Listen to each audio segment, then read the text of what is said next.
సుమన్ టీవీలో మీ business promotions కోసం ఈ కింది నెంబర్ను సంప్రదించగలరు.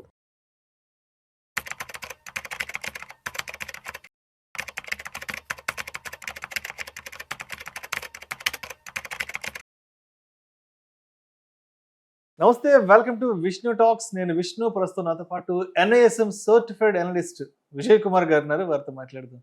నమస్తే విజయ్ గారు. నమస్తే సార్. విజయ్ గారు, ఒకసారి ఇవాళ మార్కెట్ క్లోజింగ్ ఎక్కడో చూద్దాము. సెన్సెక్స్ విషయానికి వస్తే 503 పాయింట్ల నష్టంతో 83,313 వద్ద క్లోజ్ అయింది. నిఫ్టీ విషయానికి వస్తే 133 పాయింట్ల నష్టంతో 25,642 వద్ద క్లోజ్ అయింది. బ్యాంక్ నిఫ్టీ విషయానికి వస్తే 174 పాయింట్ల నష్టంతో 60,063 వద్ద క్లోజ్ అయింది. సో మొత్తానికి 3 రోజుల వరుస లాభాలకు ఇవాళ చెక్ పెట్టి లాభాలకు బ్రేక్ వేయడం జరిగింది. మొత్తంగా ఇవాళ మార్కెట్లు అయితే నష్టాల్లో క్లోజ్ అయ్యాయి. సో ఎందుకంటారు ఇవాళ మార్కెట్లు భారీ నష్టాల్లోనే క్లోజ్ అయ్యి? ఎటువంటి కారణాలు దీని వెనుకున్నాయంటారు? అసలు భారీ నష్టాలతో అంటే ఫస్ట్ ఆఫ్ ఆల్ మనకి ఒక 3 days నుంచి కంటిన్యూ ర్యాలీ ఉంది సార్. ఏ ఇన్వెస్టర్ అయినా సరే ప్రాఫిట్ బుకింగ్ ఒకటి.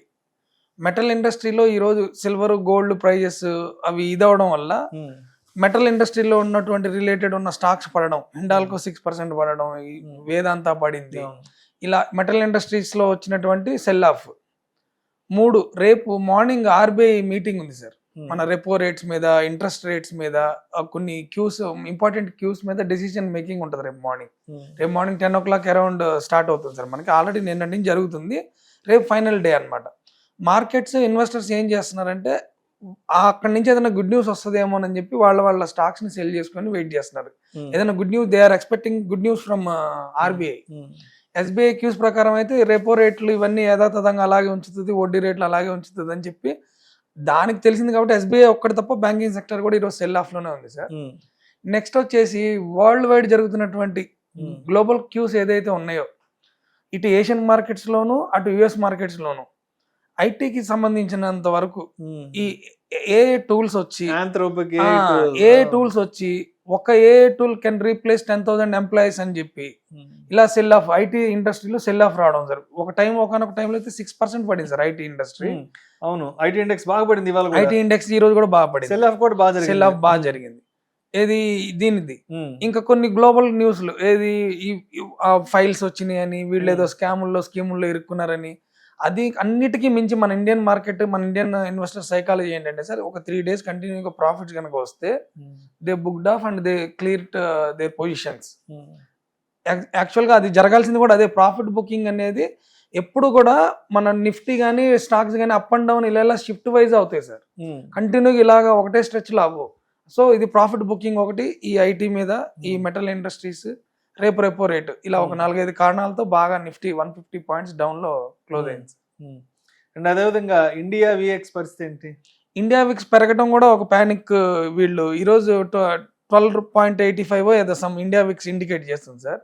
ఇండియా విక్స్ ఇండికేట్ చేసిందంటే మిడ్ అండ్ స్మాల్ క్యాప్ లో ఏదో సంథింగ్ గోయింగ్ టు ఫిషీ అని మన investors prediction sir. India VIX పెరగడం వలన కూడా వీళ్ళ స్టాక్స్ లో సెల్ ఆఫ్ చేయడం జరిగింది సార్. రేపు మార్నింగ్ ఏదన్నా పాజిటివ్ న్యూస్, ఈ నైట్ US మార్కెట్స్ లో పాజిటివ్ న్యూస్లు ఏమన్నా వచ్చి ఈ AI మీద can't replace this many jobs అని వాళ్ళు ఏదన్నా మళ్ళీ NVIDIA వాళ్ళు కానీ, మైక్రోసాఫ్ట్ వాళ్ళు కానీ, వీళ్ళు ఏదన్నా this AI tools are permanently can't replace human beings అనేది ఏదైనా ఒక స్టేట్మెంట్ వస్తే we can see again rally in IT stocks. Last month లో కూడా NVIDIA CEO ఇలాగే మాట్లాడాడు, ఐటీ ఇండస్ట్రీస్ పడ్డాయి, మళ్ళీ సేమ్ వేలో మళ్ళీ పెరిగినాయి. So we are expecting, industry expecting some good news from IT industries. అది సార్. రేపు రెపో రేట్ కనుక బ్యాంకుల దగ్గర ఇన్ని 100 కోట్లు ఉంటే మీరు ఉంచుకోండి, రెపో రేట్ ఏదన్నా తగ్గించినా, రెపో రివర్స్ రేట్ ఏదన్నా పెంచినా, బ్యాంక్స్ ఏం చేస్తాయంటే సార్, బ్యాంకులు కలెక్ట్ చేసిన మనీని RBI అడుగుతుంది. మీరు కనుక 100 కోట్లు కలెక్ట్ చేస్తే నాకు 30 CR పంపాలి మీరు అని అడుగుతుంది. RBI అడుగుతుంది. ఈ RBI 30 CR పంపమంటే వీళ్ళ దగ్గర 70% మనీ బ్యాంక్స్ దగ్గర ఉంది. They can pump in society through personal loans, education loans, housing loans. అలా కాకుండా రేపొద్దున RBI మీరు 100 కోట్లు కనుక కలెక్ట్ చేస్తే నా దగ్గరే 70 కోట్లు పెట్టాలని చెప్పింది అనుకోండి, ఈ రెపో రేట్ అంటారు దాన్ని టెక్నికల్ భాషలో. ఇలా నా దగ్గర ఇన్ని కోట్లు పెట్టాల్సిందే అందనుకోండి, బ్యాంక్స్ హెల్ప్లెస్ అవుతాయి. అంటే వాటికి వచ్చే అతి తక్కువ సోర్సెస్ తో ఈ క్రెడిట్ కార్డ్స్ అని ఇవి జనరేట్ చేయలేవు. సో బ్యాంకింగ్ సెక్టార్ కి రిలేటెడ్ గా అన్ని ఇండస్ట్రీస్ దేనికి రిలేటెడ్ సార్? బ్యాంకింగ్ సెక్టర్ కి రిలేటెడ్. అవి ఇండివిజువల్స్ దగ్గర అప్పులు చేయవు ఇండస్ట్రీస్, బ్యాంకుల దగ్గరే అప్పు చేస్తాయి. సో బ్యాంక్ దగ్గర ఎక్కువ మనీ కనుక రేపు పొద్దున ఉంచితే వీళ్ళు మళ్ళీ ఇండస్ట్రీస్ అన్ని ఫామ్ లోకి వస్తాయి సార్. మన ఆర్బీఐ చైర్మన్ మాట్లాడేటప్పుడు గమనించాల్సిన అంశాలు అవే.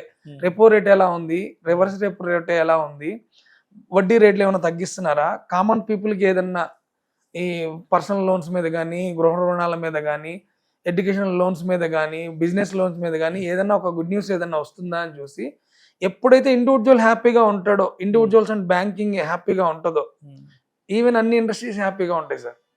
Because 75% of the companies running on banking loans మీద రన్ అవుతూ ఉంటాయి.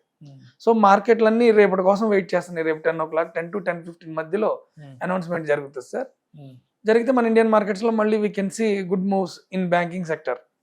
యాజ్ వెల్ బ్యాంకింగ్ సెక్టర్ లో గుడ్ మూవ్ వచ్చిందంటే దాని రిలేటెడ్ అన్ని స్టాక్స్ లోనూ గుడ్ మూవ్ వస్తుంది.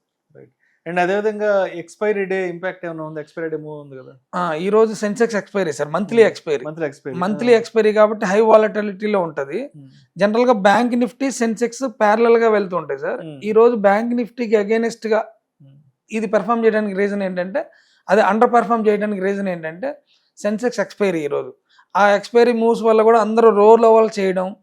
ఇప్పుడు నా దగ్గర ఉన్న పొజిషన్ ని నెక్స్ట్ మంత్ కి నేను క్యారీ ఫార్వర్డ్ చేస్తాను. జనవరిది ఫిబ్రవరికి, ఫిబ్రవరిది మార్చికి మారడాన్ని రోల్ ఓవర్ అంటారు సార్. ఈ రోల్ ఓవర్లలో ఈ వాలటాలిటీని చూస్తూ ఇన్వెస్టర్లు ఎందుకులే మనం వెయిట్ చేద్దాం అనే వెయిట్ చేసే ధోరణితోనే ఈ రోజు ఇటుపక్క స్టాక్స్ లో సెన్సెక్స్ లో ఉన్న 300 స్టాక్స్ మీద ఆ ఇంపాక్ట్ ఉంటుంది సార్. సెన్సెక్స్ లో బిగ్ కంపెనీస్ 300 లిస్టింగ్ ఉన్నాయి. ఈ లిస్టింగ్ లో ఉన్న కంపెనీస్ అన్నిటిలోనూ ఉన్నటువంటి ఇన్వెస్టర్లు ఈ విక్స్ ని చూసి, విక్స్ ఇండికేటర్ ని చూసి, ఈ సెన్సెక్స్ ఈ రోజు ఉన్నటువంటి ఎక్స్పైరీ మూవ్స్ ని చూసి కొద్దిగా మందకొడిగా ఉన్నారు అనేది నా ఐడియా. మందకొడిగా ఉండడం, ఈ మార్కెట్లో సెల్ ఆఫ్ జరగడం, అది సార్. అండ్ అదేవిధంగా ఎఫ్ఐల పర్సెప్షన్ ఎలా ఉంది ప్రస్తుతానికి మార్కెట్ల పట్ల? ఎఫ్ఐఎస్ ఆల్రెడీ 3 days బ్యాక్ నుంచి మళ్ళీ నార్మల్ గానే వచ్చేసారు సార్. మనకి 2,500 కోట్లకు బై చేశారు. ఎఫ్ఐఎస్ ఇన్వాల్వ్మెంట్ ఇప్పుడు మనకు తెలియదు సార్. మన ఒక 2-3 days అయితే వీళ్ళ డెసిషన్స్, వీళ్ళ ఇంప్లిమెంటేషన్స్ ఎలా ఉన్నాయి. ఇప్పుడు బడ్జెట్ వచ్చిన రోజు ఇంకా అయిపోయింది, ఎస్టీటీని 5% 1.5 చేసేసారు, ఇంకా అసలు మేము ఇంకా రాము అన్నట్టుగా సెల్ ఆఫ్ జరిగింది సార్. కాకపోతే ఇది లాంగ్ టర్మ్ లో ఎఫ్ఐఎస్ఎస్ కానీ ఈక్విటీలోకి ఫండింగ్ ఎక్కువ వస్తే, ఆప్షన్ ట్రేడింగ్ తగ్గితే ఇన్వెస్ట్మెంట్ బాగుంటది అనే ఒక ధోరణిలోకి వచ్చేసి మళ్ళీ ఒక 2 days లో దే కమ్ బ్యాక్. ఎఫ్ఐఎస్ అయితే ఈ రోజు ఉన్నటువంటి సినారియోలో ఎఫ్ఐఎస్ సెల్ ఆఫ్ జరిగింది సార్, అంతే. మళ్ళీ ఈ కమింగ్ డేస్ లో ఇప్పుడు ఈ రేపు వచ్చే రెపో రేట్ కానీ, మళ్ళీ ఈ ఐటీలో ఏదైనా గుడ్ న్యూస్ చూస్తే, ఐటీ ఇండస్ట్రీలో దగ్గర 20% మన ఎక్స్పోర్ట్స్ ఉన్నాయి సార్ మనది. టీసీఎస్ కానీ, ఇన్ఫోసిస్ కానీ, డిక్సాన్ కానీ, ఇలాంటి టెక్నాలజీ కంపెనీలన్నీ చాలా ఉన్నాయి. వాళ్ళల్లో 18 to 25% అబోవ్ అందరు ఇన్వెస్టర్లు ఫారెన్ ఇన్వెస్టర్సే. బికాస్ వాళ్ళకి అక్కడ బిజినెస్ ఏం జరుగుతుందని తెలుసు కాబట్టి they are invested in our IT index. So అక్కడ నుంచి గుడ్ న్యూస్ వచ్చిందంటే ఆటోమేటిక్గా they are pumping into money in our markets only. So some good news they are expecting sir. ఈ 2 రోజులు వచ్చినటువంటి న్యూస్తో పాటు ఈ ఐటీ ఇండస్ట్రీస్ కానీ, లేదంటే సిల్వర్ అండ్ గోల్డ్ కూడా కొద్దిగా ప్యానిక్కి గురి చేస్తున్నాయి సార్. సిల్వర్ అండ్ గోల్డ్ మీద మొన్నటి వరకు హిందూ జింక్ 9% 10% కూడా పెరిగినాయి పర్ డే, హిందూ జింక్ కానీ, వేదాంత కానీ. సో ఈ మెటల్ ఇండస్ట్రీస్లో ఏదైనా గోల్డ్ కానీ, సిల్వర్ కానీ ఈ రోజు కొద్దిగా ఏదైనా అప్కమింగ్ మూమెంటం ఇస్తే ఆ సెక్టర్ కూడా రేపొద్దున ఇది అవ్వడానికి ఉంటుంది సార్. ఆ సెక్టర్లో కూడా ఫారెన్ ఇన్వెస్టర్స్ ఉంటారు. ఓకే, ఫారెన్ ఇన్వెస్టర్స్ ఏం చేస్తారంటే ఎక్కడైతే డిక్లైన్స్ జరుగుతున్నాయో ఆ డిక్లైన్స్ జరుగుతున్న దానిలో పెట్టడానికి నార్మల్ పీపుల్ నిఫ్టీ ఫాలో అవుతుంటే ఎందుకు ఫాలో అవుతుంది, ఎప్పుడు వరకు ఫాలో అవుతుంది అని ఆలోచిస్తారు సార్. ఎఫ్ఐఎస్ కానీ, కొద్దిగా ప్రో లెవెల్ ట్రేడర్స్ కానీ, ఇన్స్టిట్యూషనల్ ఇన్వెస్టర్స్ కానీ, బ్యాంక్స్ కానీ ఇది పాజిటివ్గా టర్న్ అవ్వడానికి ఏ అప్కమింగ్ ఈవెంట్స్ ఉన్నాయని చూస్తారు. పీపుల్ ఆర్ ఫియర్లో, సెల్ ఆఫ్లో ఉన్నప్పుడు వీళ్ళు గ్రీడీలోకి వచ్చి బై చేయడం మొదలు పెడతారు, ఇంతకంటే తక్కువ దొరకదు. అంటే జనరల్గా ఏ కామన్ ఇన్వెస్టర్ అయినా చూడాల్సింది ఏంటంటే మార్కెట్లో ఒక రేంజ్లో పెరుగుతున్నప్పుడు ఇది నిఫ్టీ ఫాలో అవడానికి కానీ, స్టాక్స్ ఫాలో అవడానికి ఏదైనా అప్కమింగ్ ఈవెంట్స్ ఉన్నాయా, ఈవెంట్స్ ఉన్నాయి అంటే నిఫ్టీ ఫాలో అవ్వచ్చు. అంటే opposite side of the market, out of the box మనం ఆలోచించాలి. ఓకే, ఇంకోటి నిఫ్టీ ఇప్పుడు ఈరోజు పడింది కదా సార్, అప్కమింగ్ ఈవెంట్స్ ఏమున్నాయి, ఆర్బీఐ మీటింగ్ ఉంది, అప్కమింగ్ మీటింగ్స్ ఏమున్నాయి, అక్కడ ఐటీ వాళ్ళు మాట్లాడడానికి రెడీ అవుతున్నారు. ఇంకా అప్కమింగ్ మూమెంట్స్ ఏముంది, ఒక 2-3 బిగ్ కంపెనీస్ రిజల్ట్స్ ఉన్నాయి ఇది మన ఇండియాలో. అవునవును. సో ఈ అప్కమింగ్ మూమెంటం వల్ల ఈ 153 పాయింట్స్ ఏదైతే నిఫ్టీ డౌన్ అయిందో ఇది మళ్ళీ రీక్లైన్ అవ్వడానికి ఛాన్సెస్ ఉన్నాయి కాబట్టి ఎఫ్ఐఎస్ ఆ రేంజ్ లో ఆలోచిస్తుంటారు. అందుకనే చూడండి మీకు కంటిన్యూ 3 days తర్వాత మళ్ళీ నిఫ్టీ 600 పాయింట్లు మూమెంటం రావడం, లేదంటే 600 పాయింట్లు పడ్డ తర్వాత మళ్ళీ 200 పాయింట్లు రావడం, అలాంటి జరగడానికి రీజన్ ఏంటంటే మనం అప్కమింగ్ ఈవెంట్స్ మీద ఈ స్మాల్ అండ్ మిడ్ క్యాప్ లో ఏదైనా న్యూస్ రన్ అవుతుందా చూడాలి. అది సార్ ఎఫ్ఐఎస్ మళ్ళీ they will come back sir. అసలు మనకి ఎఫ్ఐఎస్ మీద అసలు వరియే లేదు సార్. ఇండియాకి మించినటువంటి వేరే ప్లాట్ఫామ్ వాళ్ళకి దొరకదు. ఏదో భయపెట్టడానికో లేదంటే ఆ ప్యానిక్ లో ఏదో సెల్ ఆఫ్ చేయడం తప్ప ఇండియన్ ఎకానమీ చాలా వెల్ గ్రోత్ లో ఉంది.